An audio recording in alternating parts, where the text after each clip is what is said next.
100 million years ago, long before the first human ever walked the earth, the world was a very different place. It was a world ruled by giants, a world of lush, green forests that pulsed with life. This is the story of one of those forests, and the day it fell silent. Our story begins in a vast, sprawling jungle during the late Cretaceous period. Towering ferns, some as tall as modern-day houses, formed a dense canopy overhead. Sunlight struggled to pierce through, dappling the forest floor in shifting patterns of light and shadow. The air was thick and humid, heavy with the scent of damp earth, decaying leaves, and strange, exotic blossoms. Normally, this forest was a symphony of sound.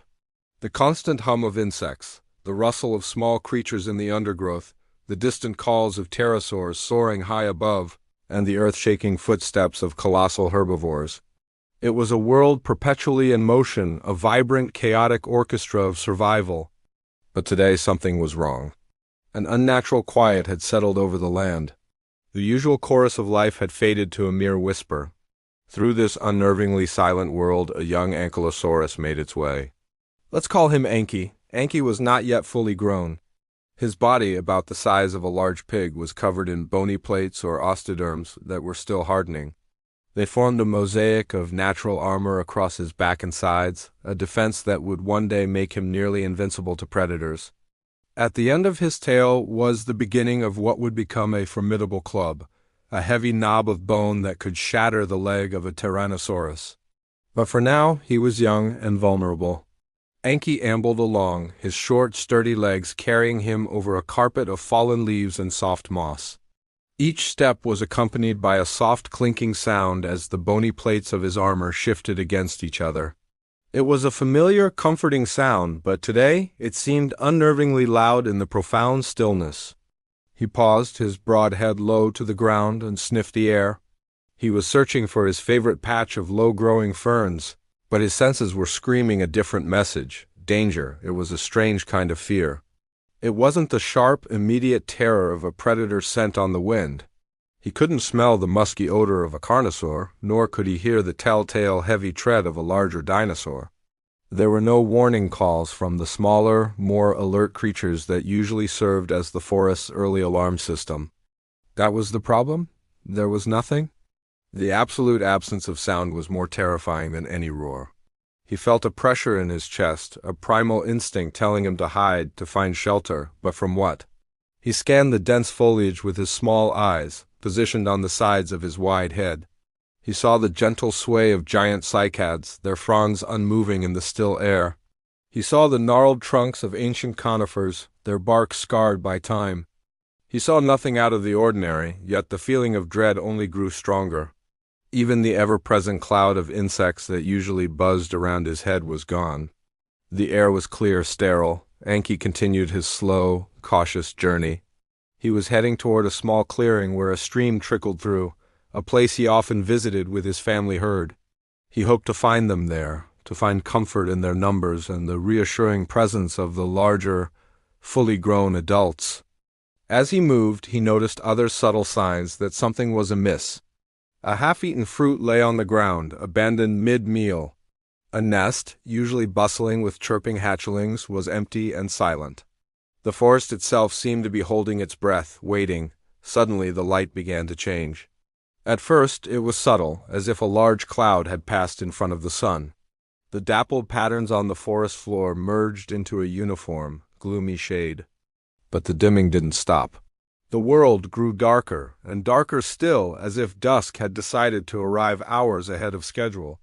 The warm, golden light of the Cretaceous sun was replaced by a strange, weak orange glow. Anky stopped and lifted his heavy head, confusion overriding his fear for a moment. The sky above, visible in patches through the canopy, was no longer blue. It was turning a bruised, angry red. He let out a low, questioning grunt, a sound that was swallowed by the immense silence. And then he felt it. A tremor in the ground beneath his feet. It was faint at first, a barely perceptible vibration, but it grew steadily stronger, making the leaves on the ground dance. It was not the familiar thud of another dinosaur walking. This was a deep, resonant hum that seemed to come from the very core of the earth, far off in the distance. A new sound began, breaking the oppressive quiet. It started as a low rumble, like distant thunder, but it grew in volume and intensity, becoming a continuous, deafening roar. It was a sound unlike any Anki had ever heard. It wasn't the sound of an animal or a storm. It was the sound of the world itself groaning in agony. Then came the wind. It wasn't a gentle breeze. It was a sudden, violent gust, a physical blow that swept through the forest like a giant's exhale. It ripped through the canopy, tearing leaves and small branches from the trees. Ancient ferns bent almost to the ground, and the air filled with a whirlwind of debris. Anki instinctively lowered his body, pressing himself against the earth, his armored shell providing some protection from the flying detritus. The silence was shattered for good. The forest, which had been holding its breath, erupted into a cacophony of pure panic. Birds that had been hiding in the high branches burst into the sky, their desperate cries lost in the growing roar. Small mammals and reptiles, driven from their hiding places by the shaking ground and the terrifying wind, scurried in every direction, blind with fear. A herd of hadrosaurs, the peaceful duck-billed dinosaurs, crashed through the undergrowth, their bellows of alarm adding to the chaos. They ran without direction, their only instinct to flee from the unseen, unheard-of terror that was descending upon them. Anki watched them go, frozen in place. The ground was now shaking so violently that it was difficult to stand. The roar from the distance was no longer just a sound. It was a physical force, a pressure that vibrated through his bones. He looked up again at the sky. Through a gap in the thrashing canopy he saw something that his primitive brain could not comprehend. A new star was burning in the daytime sky. It was a pinprick of brilliant, blinding light, brighter than the sun itself, and it was growing. It was getting bigger and bigger and bigger, consuming the reddish sky. It was not a star. It was a messenger of doom. It was a mountain on fire, falling from the heavens. Something terrible was not just approaching, it had arrived. For Anki, and for every other living thing in that forest, the world was about to end. The silence had been a warning, a final, fleeting moment of peace before the symphony of life was replaced by the roar of extinction.